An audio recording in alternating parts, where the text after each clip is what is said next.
वस्तुतः प्रभावना देहसत पैदा करके प्रभावना नहीं की जा सकती, ध्यान रखें आप लोग।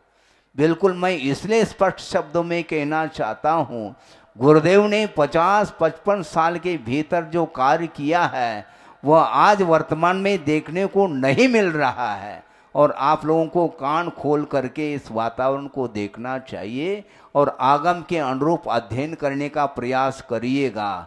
मात्र शिविर लगाने का नाम प्रभावना नहीं, किंतु वो शिविर के अंतर्गत जो छात्र आते हैं, जो बैठ जाते हैं लोग, वो शिविर में भाग लेते हैं, उनको क्या परोसा जा रहा है इस ओर ध्यान देने की आवश्यकता है आप लोगों को। मुझे किसी बात का कोई भय इसलिए नहीं है क्योंकि आचार्यों की ये आज्ञा है और आगम की आज्ञा है, सत्य का प्रतिपादन करने के लिए कभी भयभीत नहीं होने की कोई आवश्यकता नहीं, क्योंकि धर्म का आलम्बन लेने वाला व्यक्ति कभी भी भयभीत नहीं होता। क्योंकि लौकिक क्षेत्र में बहुत सारे युद्ध खड़े हो जाते हैं। हमने सुना था ये यूक्रेन, क्या क्या बोलते हैं उसको, हाँ यूक्रेन और कौन सा, रूस, इन दोनों में सालों से लड़ाई चल रही है और उसमें मार काट के अलावा कुछ नहीं हो रहा है। सारे सारे बिल्डिंगों को तहस नहस किया जा रहा है।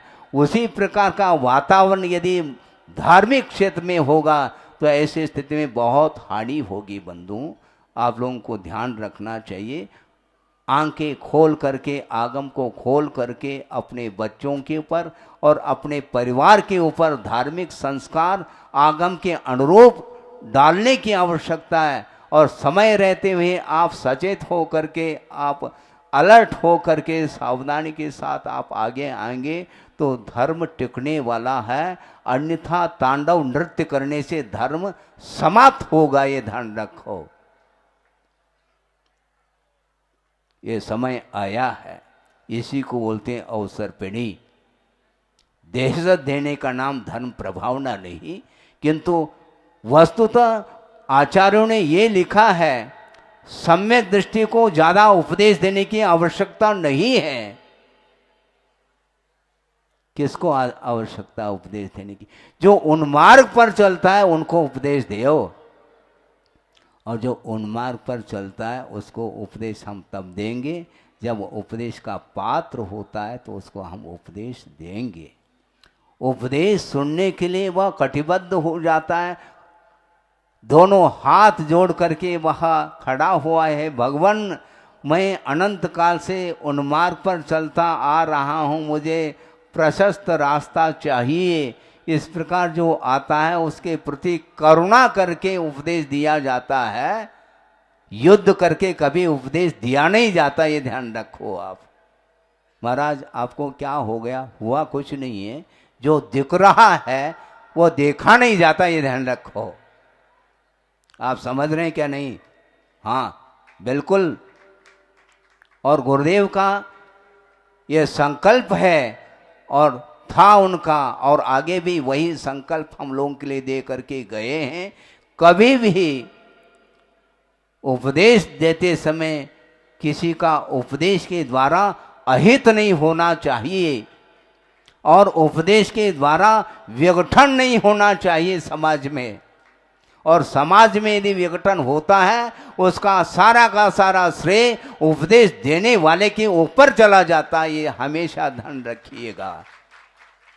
और आज मीडिया का जमाना है, अनेक प्रकार के चैनल चल रहे हैं, और जिनवाणी भी चैनल है, और चैनल के माध्यम से जिनवाणी का प्रचार प्रसार जो किया जा रहा है वह आगम के अनुरूप होना चाहिए, अन्यथा बहुत जल्दी वह धर्म में, समाज में विघटन निश्चित रूप से आएगा।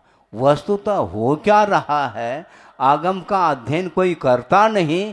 मान लो उपदेश देने वालों के माध्यम से यदि मान लो जो श्रोतागण हैं उनकी थोड़ी बहुत प्रशंसा कर लेते हैं तो उस ओर होता चला जाता है, इसका नाम प्रशंसा थोड़ी है। आचार्य महाराज ने ये कहा था कि वस्तुतः प्रशंसा भी जहर का काम कर सकता है।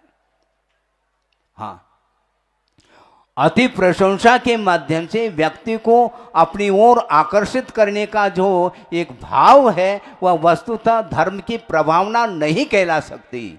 धर्म की प्रभावना का अर्थ भगवान ने जो प्रकाशित किया धर्म को, उसको हमें आगे बढ़ाना चाहिए। अपने आप को प्रकाशित होने का जो भाव है वह प्रभावना का अंग नहीं कहला सकता, क्योंकि जनता ज़्यादा है और सारे बैठ करके जनता सुन रही है। और हमारा कर्तव्य है, और गुरुदेव ने जो कर्तव्य हमारे लिए सौंपा है उस कर्तव्य को हमें करना है, और उस कर्तव्य के लिए आप लोगों का योगदान अपेक्षित है।